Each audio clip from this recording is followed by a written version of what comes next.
있습니다. 유진벨 선교사, 이거는 이 사람은 유명한 사람이죠.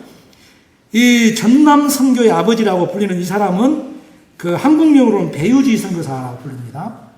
목사 선교사로서 전문적인 신학 훈련을 받고 목사 안수를 받고 왔어요.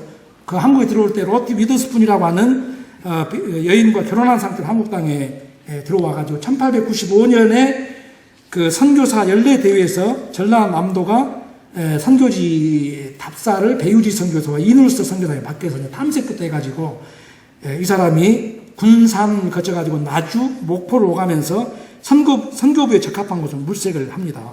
근데 이 사람이 원래부터 몸이 약해요. 그래서 배를 타면 막 뱃멀미와 복통으로 아주 시달렸고요. 그래서 처음에는 전라남도에서 가장 부유하고 깨끗한 도시 나주의 선교부를 설립하려고 했지만 아까 내가 얘기한 것처럼 그런 어려움부터 다시 목포로 내려갑니다. 목포는 그 당시 장차 개항될 항구도시였어요. 그러니까 이곳에 그 상당히 가능성이 있구나 하고 목포 선교부를 설치하는데 선교부 건물을 짓기까지 한국 초가집에 가면서 외국인들 키가 크잖아요. 머리도 막 콩찍고 얼마나 더 어둡고 막고 이하고 벼룩 막 이것 때문에 심한 고생을 했다고 그 어머니에게 보내는 편지에 그런 내용이 나와요. 그러다가 나중에 이제 의사선교사 오웬이 도착하고 선교부 건물이 완공되고 스트래퍼라고 하는 독신 여성 선교사가 합류하면서 이제 목포 선교부가 굉장히 활기를 띱니다. 이 스트래퍼 여선교사는 굉장히 파워풀한 여성인 것 같아요. 그래서 막 여기저기 돌아다니면서 조사 한 명 데리고 다니면서 복음을 열심히 전해요. 하루는 그 보거 있잖아요. 보거 그 속에 독이 있는 물고기. 그 사람이 보거국을 먹고 사경을 헤매고 있는데 이 스트래퍼 여선교사가 그거를 의사선교사 오웬에게 알려줘요. 얼른 가서 오웬이 응급조치해서 살아났어요. 이야, 이거 어떻게 이런 기적 같은 일이 하면 사람들이 이제 몰려오기 시작합니다. 그래가지고 1901년에 목포의 교인 수가 75명이 돼요. 이 75명이 몇 명 안 된다 하겠죠. 근데 그 당시 목포 전체 인구가 몇 명인지 아세요? 1000명이에요. 1000명. 한국인 1000명, 개항돼가지고 일본인 1000명. 목포 인근 무안 이런 데 합하면 4,500명. 75명이에요. 엄청난 숫자예요. 그 당시 인구별로. 그리고 이제 이 배유지 선교사가 목포 교회를 관리하는 나주에서 전주로 가는 국도변에 우산리 교회를 설립을 해요. 이것이 아마 송정제일교회인가 그럴 거예요. 이게 이제 광주에서 뭐 제일 오래됐다 이래서 이제 제일교회하고 뭐 이렇게 서로 막 누가 그래요. 지금 그 양림교회가 자기들이 1905년에 광주 개척할 때 우리가 최초의 교회이다. 100년이 더 지났다. 지금 10년째다. 중앙교회도 그러고 제일교회도 그러고. 근데 제가 자료를 찾아보니까 양림동에 시작했지만 양림교회는 한 20년 뒤에 그 이름을 붙이면 뿌리는 근거 있는 자료에 의하면 강주에서는 제일교회가 제일 오래된 교회예요. 근데 양림동 가면 양림교회는 1905년 설립 이렇게 돼 있거든요. 그 돌에. 근데 그건 자존심 때문에 그래요. 그 목포 선교부 기간 동안 김윤수라고 하는 사람이 있는데 그 어머니가 손해가 돼야 아주 종기가 났어요. 백방으로 노력해도 이 종기가 안 없어져요. 근데 이제 또 의사선교사 오웬이 있잖아. 오웬이가 또 다 고쳐버려요, 이거를. 그러니까 이 사람이 감동을 받고 이제 신자가 돼 열심히 신앙생활을 합니다. 근데 나중에 세례를 받고 싶다고 하는데 그 당시 선교사들이 아무나 세례를 안 줬어요. 당신은 그 직업을 바꿔야 된다고. 무슨 직업인지 아세요? 그 술공장, 양조장을 운영하는 사람이에요. 그 돈이 꽤 많은 사람이에요. 근데 그거 그만둬야만 세례를 받을 수 있다고. 그 포기하겠어요? 돈이 잘 나오는 데인데? 근데 이 사람이 또 화끈합니다. 그냥 양조장을 하나 그만둬요? 그리고 세례를 받고 열심히 그게 동역자가 됩니다. 1901년 4월 9일에 전주에서 있었던 선교사 연례 모임에 참석하기 위해 떠났다가 4월 11일에 유진배 선교사가 이 부인의 위독 소식을 듣고 군산으로 배를 타려 급 달려가는데 떠나는 배가 없어가지고 발을 동동 굴렸는데 4월 12일 날 부인이 사망했다는 비보를 듣고 그 비보를 들은 지 4일 만에 목포에 도착을 해요. 사인은 심장발작이에요. 젊은 아내가 죽었을 때 5살 난 그 헨리와 2살 난 그 샬롯테를 남겨놨는데 너무 슬퍼서 이 자녀를 데리고 1901년 5월 1일에 미국으로 돌아가서 미혼의 여동생과 이 아이들을 맡기고 1년 6개월 동안 미국에서 유학하면서 마음을 추스리고 회복이 된 다음에 목포 선교부를 다시 돌아옵니다. 1902년에 스트래퍼 양이 이제 그 당시 목포에 교육 선교를 열심히 해. 그 목포 정명여학교입니다. 그 다음에 1903년에 배유주 선교 다 돌아와가지고 목포에 설립된 학교가 영흥학교예요. 이 두 학교가 전남 서남 지방의 민족 교육의 거점이 됩니다. 그러니까 그 당시 광주는요, 그 목포에 비해서 훨씬 내륙에 있었기 때문에 훨씬 문명이 뒤떨어졌고 인구는 훨씬 많았어요. 대략 한 2만 명 정도. 그리고 이제 전남의 도청 소재지가 광주가 될 것이다 하는 이제 그런 계획이 있었어요. 그렇기 때문에 이 일찍이 나주 선교부를 세우려고 했다 실패했던 경험도 광주 지역의 교회들이 주변의 폭도들로부터 위협을 받고 있다고 소식을 듣고 광주 선교부를 설립해야 되겠다고 목포 선교부에서 이제 올라오죠.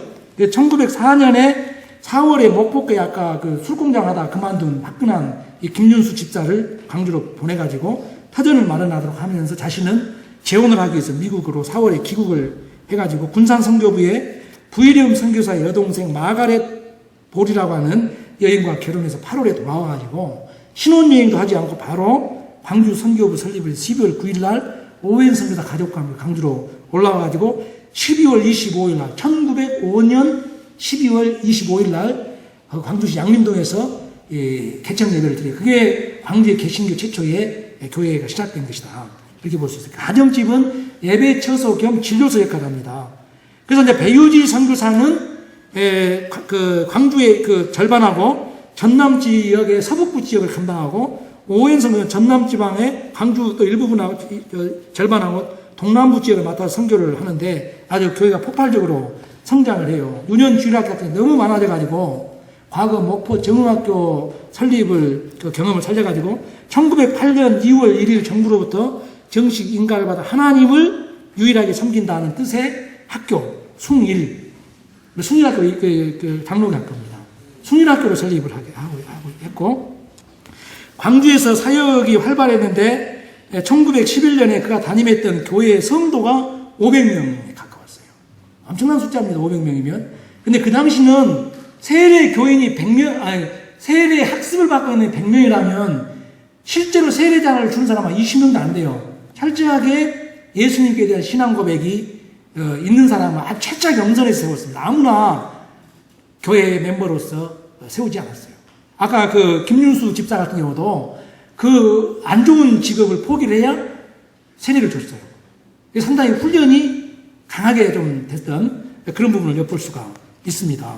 그래서 이제 학습교인들을 가르치고 세례를 베풀고 예배를 인도하고 성경학교 추진하고 인근 지역 교회들을 순회하고 돌보고 그 다음에 교회의 근무를 입고 눈꽃뜰새 바쁘게 살다가 1912년 안식년을 맞아서 귀국했다가 1913년에 다시 돌아왔는데 1919년 3월 26일에 그 미국인 한 그 사람이 이제 배유리 선교사를 차를 하나 기증을 했어요.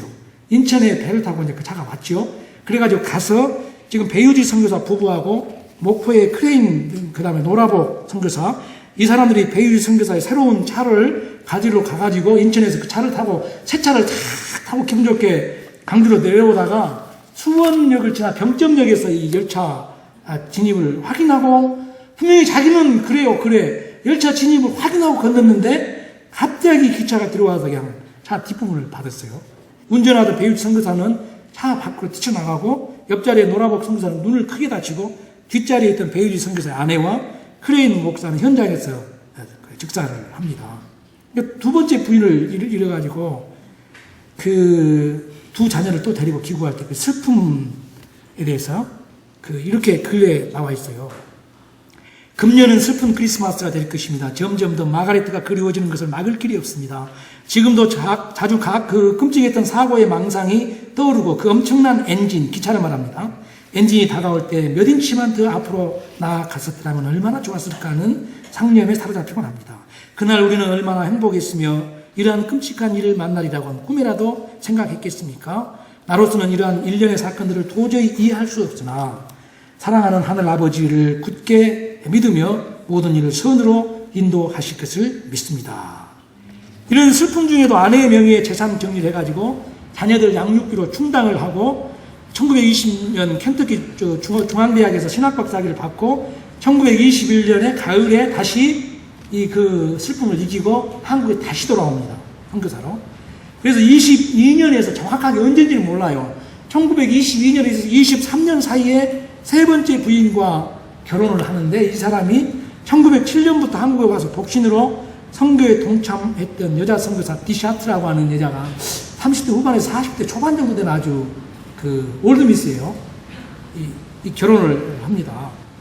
그리고 이제 대부분의 일을 때 빌립보서 4장 1절 말씀과 같이 그중 들어는 내 즐거움도 되고 나의 멸류관도 된다는 말씀을 기억할 때에 여러 형제들도 즐거움으로 서로 만나기를 원하나이다. 주 1923년 11월 14일 배유지. 이 유언장을 써놓은 걸 보면은 주님께서 데려가실 날을 대략적으로 알고 있었던 것 같아요. 배유지 선교사의 첫 번째 아내에게서 난 샬롯데라고 하는 애가 2살 때 어머니를 여의했는데, 성인이 돼가지고 어머니의 피를 헛되지 않고자 아시아 선교에 헌신하죠. 그래서 일본 관서 지방에 선교사가 나와 있다가 그 당시 최연소 선교사로 한국에 와가지고 군산에서 사역하는 윌리엄 린튼이라고 하는 이 선교사와 결혼을 합니다. 린튼은 전주와 군산 지역의 교육 선교사로도 활발하게 활동을 하는데, 1956년 아까 남장로 고등교육기관, 이 기관이 대전대학교를 설립하고 1960년에 주예품이 안길 때까지 한국에서 교육선교에 전념을 하는, 이게 나중에 아까 한남대학교로 남았거든요. 근데 이 린튼의, 우리가 좀 이 기회가, 린튼의 그 셋째 아들이 휴 린튼인데, 이 사람은 한국 선교사 3대예요, 3대. 그러니까 3대 선교사예요. 인천 상륙작전에 직접 군인으로 참가도 했고요. 한국에 관심이 많고 순천에 거점을 두고 전라도 산간 벽지를 돌면서 교회를 개척했고, 순천 지방에 결핵환자가 많이 많아서 병원이 없어서 광주로 이송하던 중에 이 사람의 세 아들이 결핵이 발생해가지고 광주로 이동하던 도중에 죽었어요. 그래서 이 부인이 로이스라고 하는 여인인데 순천에 결핵 진료소와 요양원을 세우고 1996년 은퇴할 때까지 35년간 결핵 퇴치를 위해서 일했다 그래요. 린튼 목사는 검정고무신을 즐겨 신고 교회 개척을 했기 때문에 순천의 검정고무신이라고 불리면서 1984년 고흥에서 간첩사업을 하다가 교통사고로 죽기까지 일을 했고요. 이 휴 린튼의 오나 밀려용 둘째가 스티브 린튼인데, 인세방으로 불리기도 하죠, 한국말로. 이 사람이 이제 우리가 잘 아는 유진벨 재단을 설립을 해가지고 북한의 결핵 퇴치를 위해서 활발하게 활동하고 있고, 막내가 잔 린튼, 인요한 공부사. 이 사람 가끔 텔레비에 나오지요? 신천 세브란스 병원 외국인 진료소장인데, 지금은 직함이 어떻게 되는지 모르겠습니다만, 이 사람이 한국형 응급구조 차량을 직접 설계, 제작해서 한국형 응급구조 체계를 마련했다고 그래요. 이 사람이. 한국에 맞는. 이 사람이 형을 도와서 북한 결핵 돕기에 힘쓰고 있고, 우리 UBF도 이 사람을 통해서 북한의 결핵을 돕는 그 헌금을 정기적으로 한국 본부를 통해서 많이 보내고 있습니다. 이 사람이 인유한 선교사가 8년 동안 북한에 제공한 의료의 도움이 약 300억에서 400억 정도 된다 그래요. 우리 UBF도 이 사람 통해서 이제 결핵 돕기를 해왔지 않습니까? 그러니까 이 사람에게 있어서 전남선교의 아버지 유진벨은 그러니까 외증조부예요. 외증조부. 유진벨, 이 사람은 호남 선교를 위해서 2명의 아내를 잃으면서까지 피와 땀을 바쳤지만, 그의 후손들이 또 4대를 이어가며 이 땅에 베푼 열매, 놀랍기만 하죠. 클레멘트 오웬이라고 하는 이 사람은 오기원 선교사로 우리가 불려지는 사람인데요. 이 사람은 전남 최초의 순교자 선교사예요. 최초로. 목사이면서 이 사람은 의사예요. 이 사람은 4살 때 아버지를 여의했는데, 할아버지 윌리엄 오웬 손에서 자라는데, 아마도 이 편지를 보낸 거 보면은 직계 형제들이나 어머니에게 편지를 보낸 것이 없어요. 사촌들에게나 숙모에게 보낸 걸 보면은 아마 아버지가 4살 때 돌아가시고 어머니가 일찍 재가한 것 같아요. 그래서 할아버지 손에서 컸기 때문에 할아버지에 대한 일생 동안 그리움, 이것이 많이 남아 있어요. 이 사람이 일생 병약한 사람인데, 햄프턴 시드니 대학을 졸업한 이후에 시드니에 있는 유니온 신학교를 졸업을 해요. 그래서 2년 동안 공부를 하고, 2년은 이제 유럽에 가가지고 그 스코틀랜드 에딘버러 대학에서 공부를 하는데 유럽 각국을 여행하고 이때 스펄전 목사에게 굉장히 영향을 많이 받습니다. 그리고 이제 신학교를 졸업한 후에 곧바로 해외 선교에 참여하고 하는데, 생각해 보니까 그 의사가 돼야 되겠어요, 사람이. 해외 선교를 효율적으로 하려면. 그래서 이제 목사 안수를 받고 나서도 의과대학에 다시 진학을 합니다. 근데 이제 빨리 해외 선교를 나가야 되는데 마음에 눌림이 깊어요. 그러니까 이 사람이 자기 대신 의료 선교사를 빨리 나가라고. 네가 나가. 내가 좀 나가도 되니까. 그래가지고 보낸 사람이 그 사람이 유대모라고 하는 선교사를 먼저 보내요. 그래서 의과대학 수련 중에도 한국 선교에 대한 정보를 확 수집하고 한국에서 기도를 많이 하다가 1897년 극적으로 한국 선교사로 선교부에 지명을 받고 각종 한국 선교에 대한 그 필요성을 설득하고 강연하고 그러다가 이제 오웬 선교사를 빨리 오라고 유진별 선교사 목포로 그래가지고 1897년 11월 6일에 목포 선교부에 도착해가지고 그 열흘 후에 편지에 뭐라고 나와 있냐면 나는 주말에 교회에 갈 수 없지만 언제나 당신의 어머니가 준 선물, 당신이 누구냐면 아마도 그 사촌인 것 같아요, 사촌. 어머니가 준 선물을 입는다. 이 산들이 언제나 교회의 종소리로 메아리쳐 울릴 것인가. 언제쯤이면 이 조선의 교회의 종소리가 울려 퍼질 것인가. 이런 편지를 보냈어요. 그 목포의 진료소를 개설하고 열심히 그 유진별 선교사를 도와서 선교 사역을 하지요. 그러다가 1904년에 이제 그 결혼을 하고요. 1902년에 유진별 선교사 다시 돌아오면서 이제 1901년에 오웬 선교사가 미국으로 안식년차 갔다가 다시 돌아와가지고 합류를 해가지고 목포 선교사를 다시 목포 선교부를 기초를 놓고 1904년 12월 19일에 광주 선교부 개설을 위해서 오웬 선교사 부부와 함께 광주로 와서 실질적인 동역자로 두 가정이 여기 광주 선교에 힘을 씁니다.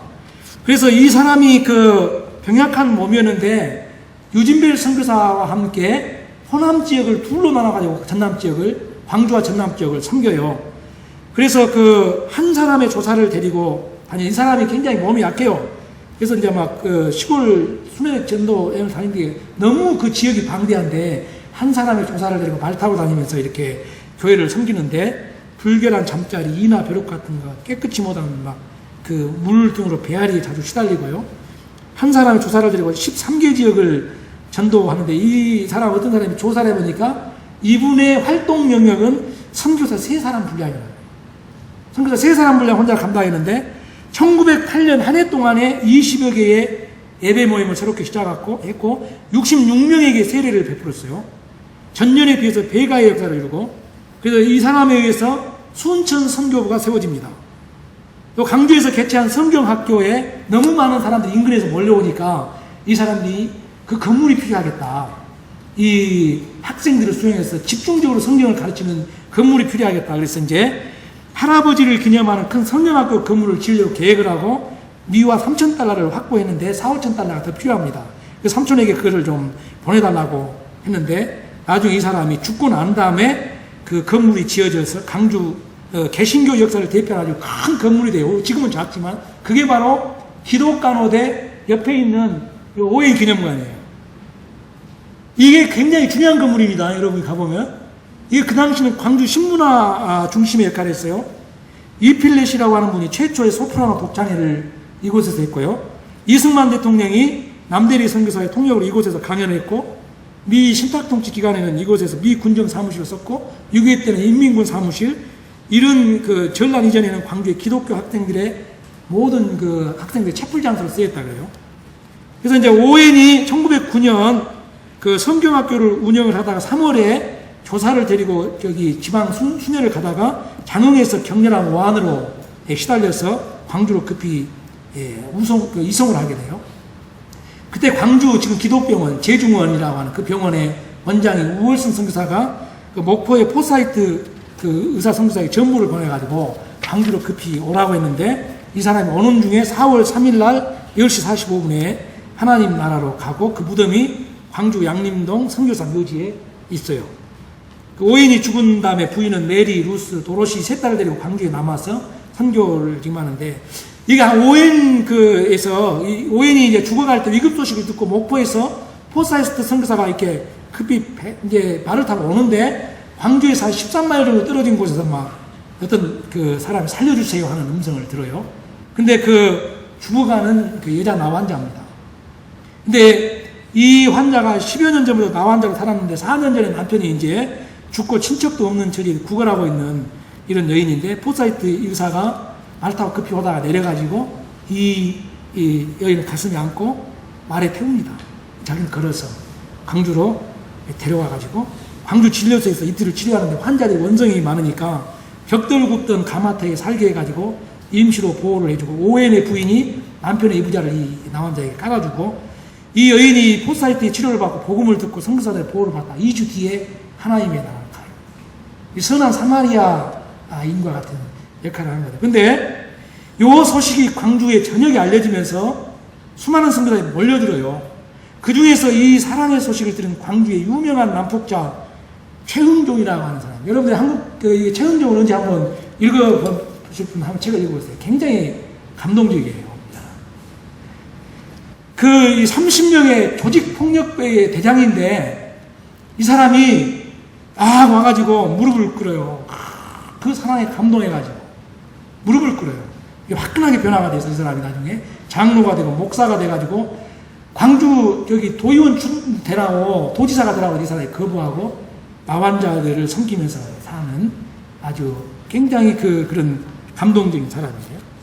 오웬 선교사가 이게 좀 병약한 몸이었는데 그 전남 영혼들을 지칠 줄 모르는, 저는 이 오웬 선교사는 지칠 줄 모르는 전차, 에너지가 다 소비돼가지고 멈춰버린 전차와 같은 사람이다. 그 양림동 선교사 묘지에 가장 큼직하게 서 있는 이 묘가 오웬 선교사 묘예요. 광주의 첫 선교자. 이게 지금 오웬 선교사 묘고요. 쉐핑이라고 하는 여자는 이제 32세의 처녀의 몸으로 왔는데 1912년에 들어와요. 간호사로서. 근데 이때는 이미 한일합방이 끝난 때죠. 그러니까 이제 그때에 이분이 오자마자 언어를 배울 시간도 없이 전국 각곳에 돌아다니면서 이제 구안병원, 광주 제중병원 환자를 치료하고 서울에 있는 세브란스 병원의 간호사로 가가지고 그 간호 학생들을 가르치는 이제 그런 선생으로서 활동하고 또 광주 나병원에서도 활동하고 해양신학교를 다니다가 아까 최흥종이라고 하는 사람이 서대문 형무소에 수감되어 있었는데 이 사람을 이제 영치금도 넣어주고 갔는데 일본 순경들이 미화하고 그냥 위협을 느껴가지고 광주로 다시 내려옵니다. 근데 광주로 딱 내려오니까 기다리고 있는 사람들이 누가 있냐면은 애를 못 낳는 여인들. 옛날에 애를 못 낳으면 소방마다 쫓겨났어요. 심지어는 또 어떤 경우도 쫓겨난 줄 알아요? 여인들이 무식하다. 남편들이 바람이 나가지고 서울 가서 이제 기생들하고 이렇게 만나고 자기 와서 자기 와이프 보니까 촌티가 척척 무식하다. 쫓아내버려요. 우리 자매님들은 기독교의 영향 때문에 좋은 지지석에 살거든요. 별유를 다 돼가지고 쫓겨난 그 한이 얼마나 많은, 누가 그런 여인들 누가 들어줘요. 소방 맞고 애 못 낳다가 쫓겨나고, 못 나고 싶어서 못 나온 거예요. 그게 아니잖아요. 쫓아내버리고 무식하다고 쫓겨나고 이유를 막 대가지고 다 쫓겨나요. 그런 여성들이 너무 많은 거예요. 얘기를 듣다 보니까 너무 불쌍해가지고 이 사람들을 한 사람, 두 사람 양림동에 있는 자신의 선교사 집으로 데려가 교육을 실시한 것이 바로 그게 뭐냐? 2일 성경학교가 된 거예요. 2일 성경학교. 2일 성경학교는 15세에서 40세 불우한 여인들의 배움터가 되는 학제는 보통과 6년을 4년에 마치는 특수학교고 보통과를 마친 사람들은 성경과에 진학해서 3년간 성경을 집중적으로 배우는 간이학교도 돼요. 이 세핑의 아름다운 소식이 미국에 알려지니까 노스캐롤라이나 샬롯대에 있는 그녀의 친구 미스 로이스 닐이라고 하는 사람이 지원금을 보내요. 그래서 니일, 미스 로이스 닐 이것인데, 그래서 원래 니일인데 발음이 어려우니까 이일 성경학교. 그래서 이제 그 돈으로 양림동 선교사천 옆에 3층 벽돌로 학교 건물을 짓고 니일의 이름을 따서 광주 이일 성경학교. 이건 나중에 전주에 있는 한일장신대학교 전신입니다. 그리고 사라베르 선생님도 와가지고 이 성경학교에서 한 8개월인가 거의 8개월에서 1년 정도 성경학교 교장을 해요. 그러니까 사라베르 선생 그슬로 보면은 한일장신대학교 전직 총장이다. 이렇게 천주에 있는 그럴 수가 있어요. 이 이일 성경학교가 굉장히 한국 교회 전남 교회에서 중요한 역할이에요. 왜냐하면 이 농촌 여성 지도자들이 많이 배출돼 가지고 한국 농촌 선교에 큰 역할을 해요. 그 당시에 농촌이요 도시보다 훨씬 인구가 많았어요. 농촌이. 이곳 출신 여자들은 어떤 여자들이요? 전부 다 그냥 막 가슴에 한이 맺힌 여자들이에요. 촌티난다고 쫓겨나고. 아니 누가 촌티나고 싶까 시골에 살다 얼굴이 검해지는데 햇빛에 맞져서. 솔로몬의 아가서도 그러잖아요. 나를 검다고 눈을 흘기지 마라. 막 해문한다고 쫓겨나고 뭐 때문에 쫓겨나고 뭐 때문에 쫓겨나고 얼마나 한이 맺힌 여인들이에요. 근데 여기서 글을 깨치고 성경을 배우고 예수님의 사랑을 이 사람들이 들으니까 뒤집어지죠. 불우한 여인들이지만 뒤집어진 거예요. 이 사람의 거의 대부분 목사 부인, 전도사 부인이 돼요. 근데 농촌의 불신적인, 얼마나 농촌이 그 당시 유교, 미신 이런 걸 똘똘 뭉쳤어요. 못 들어간다고요. 공식적인 목사나 선교사가 들어가기 힘들어요. 근데 이 여자들은 뭐 인생 볼장 다 봤잖아요. 겁나는 것이 없어요. 겁나는 것이. 예수 믿고 다 잘 됐거든요. 글도 깨쳤지. 복음의 은혜도 받았지. 심장이 뜨거웠지. 목사 부인 됐지. 전도사 부인 됐지. 내가 더 이상 이럴 것이 뭐냐. 농촌에 막 파고 들어가요. 돌격대 역할을 했어요. 이 사람들이. 농촌의 깊은 곳에 파고 들어가가지고 복음을 위한 발판하고 돌격대 역할을 해가지고 다 이렇게 복음의 씨를 뿌려놓으면은 그 다음에 이제 공식적인 선교사나 목사님들이 그 뒤를 들어와서 세례를 주고 교회를 그런 방식이었어요. 대체적으로. 제가 어렸을 때도 우리 집에 제사가 한 20개가 넘었어요. 우리가 저기 오영재 우리 아버지 어머니까 생일잔치만 해도 제사가 생일날마다 상차려놓고 했거든요. 그만 기본 7개. 6월 유도, 7월 백중, 8월 추석, 그 다음에 12월 금음, 정월 초하루, 정월 대보름. 이것만 해도 세시풍속에서 6개. 그 다음에 우리 중조, 할아버지, 뭐 이렇게 해가지고 그 5대조 이하의 제사만 몇 개. 한 20개가 넘었어요. 그러니까, 근데 제 기억에도 초등학교 다닐 때 우리 시골의 교회에 전도 부인들이 있어요. 와가지고 그냥 우리 집에 부적을 그냥 문 앞에 있는 걸 푹 뜯어버리더라고요. 막 기도하고. 그 스피릿 저거 지금도 기억이 나. 그리고 우리 큰형님이 이제 그 초등학교 때 좋은 교훈이 있잖아요. 쉬지 말고 노래 가자. 그것도 이 전도 부인이 부적이냐고 확 뜯어버리더라고요. 스피릿 충만한 여인들이에요. 이 여인들이 대체적으로 척박한 농촌 선교를 일궈내는 여장부들이에요. 여장부들. 이 세핑성에서 이런 사람들 길러냈어요. 이 이일 성경학교 설립자요 교장으로 학생들을 가르치고 광주 제중병원에 지금 기독병원의 간호사로 직무를 감당하고 주일이면 가난한 농촌교회를 다니며 전도하고 쉴 틈 없이 일하다 1934년 2월 17일 날 광주 제중병원에 입원하고 5월 26일 날 새벽 4시 하나님 나라로 갑니다. 한국에서 23년간의 사역을 마치고 한창 일할 나이인 54세의 나이에 독신 선교사로 하나님의 부르심을 받고 가요. 이 세핑 선교사는 호남에 버려진 여성들, 이 사람은 여성운동을 또 굉장히 해요. 호남의 기독교 사역뿐만 아니라 율랑 여성들, 버려진 여성들, 이 사람들을 교육시키고 재활시켜가지고 쓸모있는 여성들을 만드는 그런 일과 병든 사람들의 간호사요, 교육자로서 또 그 죄인들의 영혼 구원을 쉼없이 일하다가 순교하는 것이거든요.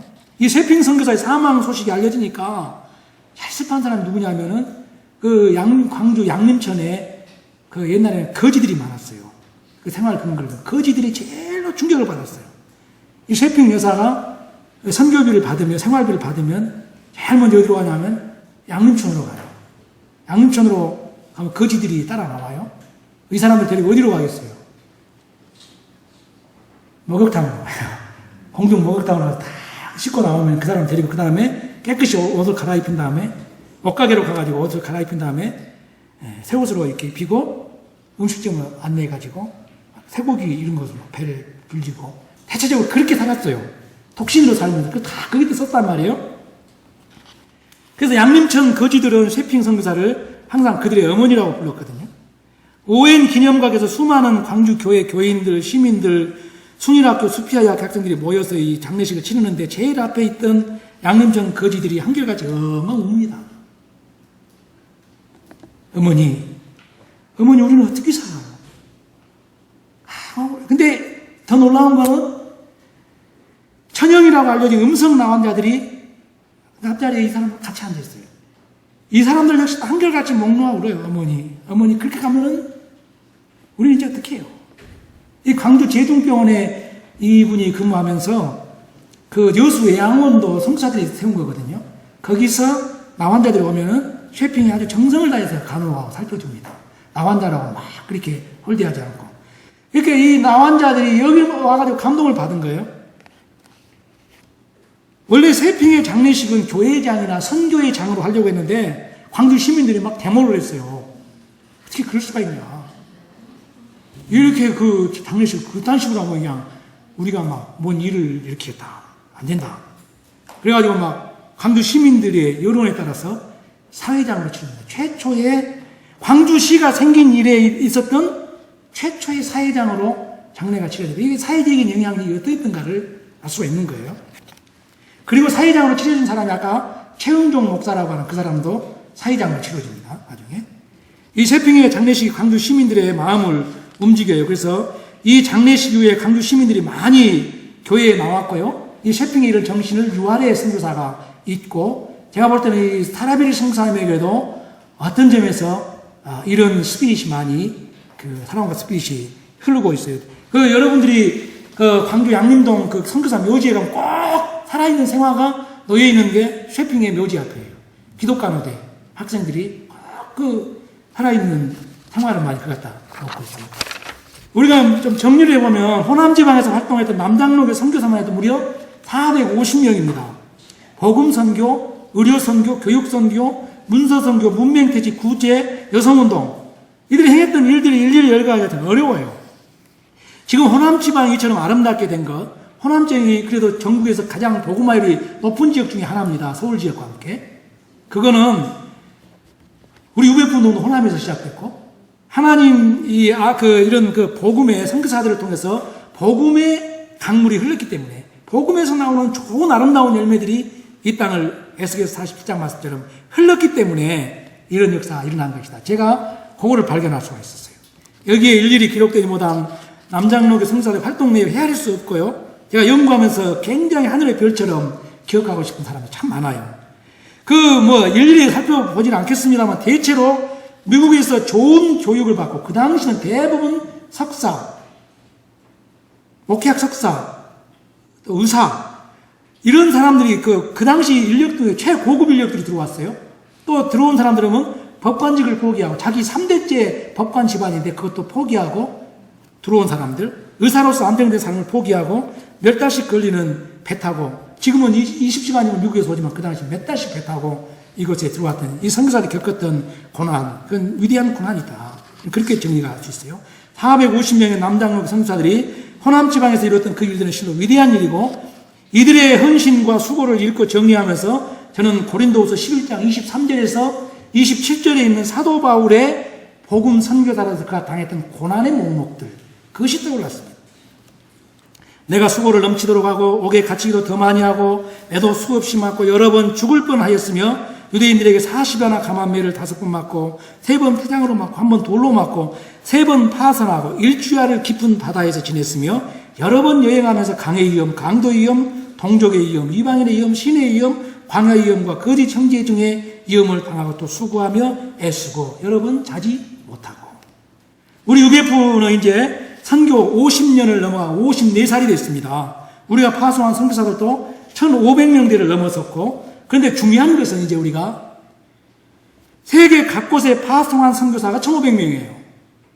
남장로교 선교사들이 호남 지역에서만 활동한 것이 450명이에요. 물론 자녀들도 포함되어 있지만 호남 지역에서 활동한 선교사 450명이었고, 이 사람들은 그 당시 인력 중에서 전문화된 목사들이고 의사들이고 간호사들이고 교육자들이고 나중에 엔지니어들도 들어옵니다. 이 사람들이 질적으로 이 땅을 능히 변화시킬 수 있는 준비와 열정의 소유자들이었다는 거예요. 다른 지역에서 활동했던 장로교 선교사들, 다른 교파의 선교사들까지 합하면 이 땅에 얼마나 많은 선교사들이 땀과 눈물로 이 소금 땅과 같은 미신과 절망의 땅을 갈아엎는데 그들의 인생을 바쳤는가? 우리 이 점을 생각해 봐야 돼요. 우리 UBF가 한국 교회사에서 1960년대부터 시작된 피선교국의 지위를 벗어나 선교하는 교회가 되도록 하는데 앞장섰고 큰 자극을 주었던 건 사실이고, 저는 이걸 교회사적으로 한국 교회사적으로 한번 정리를 해야 될 필요가 있습니다. 그런데 우리는 이걸 자부심과 긍지로 여겨야 될 것 같아요. 그러나 한편으로는 이제는 우리가 얼마나 많은 선교사를 파송했는가, 그걸 세어보기보다 그 파송 계속 해야 되지만 그것과 함께 또한 우리가 좀 진지하게 생각해보면 선교지에서 얼마나 많은 변화를 이끌어냈는가, 선교지에서 얼마나 많은 변화를 이끌어낼 수 있는 사람들을 세워갔는가, 이 좀 생각을 하면서 좀 더 깊이 전문화되고 열정이 넘치는, 복음적인 열정이 넘치는 선교사들을 길러내야 되지 않겠느냐. 그래야 우리가 그 은혜를 갚은 것이다. 그렇게 생각합니다. 우리는 우리의 세계 선교를 우리의 의로 돌리기보다도 우리가 받은 선교사들로부터의 그 사랑에 대한 감사의 메아리로서 당연한 반응이었어야 했다 하는 것을 알고 겸손하게 그 사실을 인정하면서도 더욱 줄기차게 열정적으로 이 선교 사역을 감당하고자 해야 될 것이고, 우리가 한국에 온 선교사들의 마음에 심어지고 그건 뭐냐? 그것은 바로 그리스도의 사랑이라는 거예요. 그리스도의 사랑이 한국에 온 선교사들 움직였던 그 움직이게 하는 원인이라는 거예요. 그걸 알고 그리스도의 사랑에 대한 그 사랑을 받은 것에 대한 정당한 응답이 바로 선교라는 것을 자각하고 우리가 그거를 힘차게 감당하고자 해야 될 것이고, 바로 그 주인공들이 여기에 모인 우리들이 되어야 될 줄로 믿습니다. 기도하겠습니다. 거룩하신 아버지 하나님, 이 시간 한국에 온 남장로교 선교사들의 헌신의 사역을 되돌아보면서 우리가 얼마나 많은 하나님의 은혜와 사랑 속에 있는 존재든지 새삼 깨닫습니다. 하나님, 우리에게 받은 그 은혜를 알게 하시고 또한 그 은혜를 응답하는 자로서의 사명감과 책임감을 새롭게 하여 주셨어요. 우리 UBF가 계속하여 수준 높은 복음의 일꾼들, 전문화된 주님의 사역자들을 길러내어서 각 선교지에서 변화를 이끌어낼 수 있는 그러한 사역으로 나아가도록 우리를 써 주옵시고, 오늘 이곳에 참석한 사람들 심령 속에 감동을 주셔서 이런 사역에 사용하여 주옵소서. 예수님 이름으로 기도합니다. 아멘.